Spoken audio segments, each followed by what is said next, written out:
Retrouvons à Tbilissi, la capitale géorgienne, notre correspondant Julian Colling. Bonjour Julian, on vient de le voir, des résultats à 99% qui donnent le parti au pouvoir vainqueur, des résultats contestés par la coalition d'opposition. Quel est le climat et surtout peut-on craindre des violences après les incidents dans certains bureaux de vote hier? Alors pour l'instant, honnêtement, le climat est plutôt calme à Tbilissi.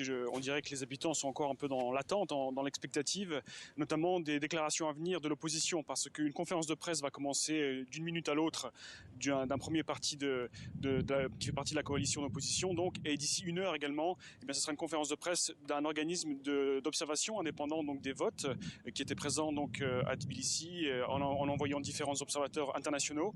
Et donc voilà, peut-être que les gens attendent encore un petit peu ici d'avoir la confirmation définitive de la victoire, donc supposée de Georgian Dream, effectivement. Mais pour l'instant, il semblerait que ça se dirige vers ça, puisqu'encore une fois, 54% des votes ont été donc déclarés par la commission électorale en faveur du parti au pouvoir. Et effectivement, alors il y a eu pas mal d'incidents hier qui donnent du grain à moudre à ceux qui dénoncent effectivement du côté de l'opposition des manipulations, des bourrages d'urnes également, une pression mise sur les électeurs, notamment dans les régions géorgiennes, pour voter pour le parti au pouvoir. Effectivement, il y a eu pas mal de bagarres qui ont émaillé les réseaux sociaux ici, des vidéos de bourrage d'urnes, je le disais, qui ont aussi émergé.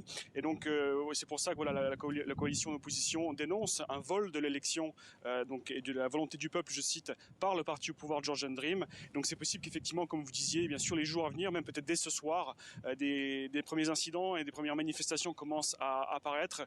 Pas plus tard qu'il y a quelques heures, la présidente géorgienne et également la coalition donc d'opposition a appelé effectivement les Géorgiens à descendre dans la rue si d'aventure cette victoire de Georgian Dream était confirmée.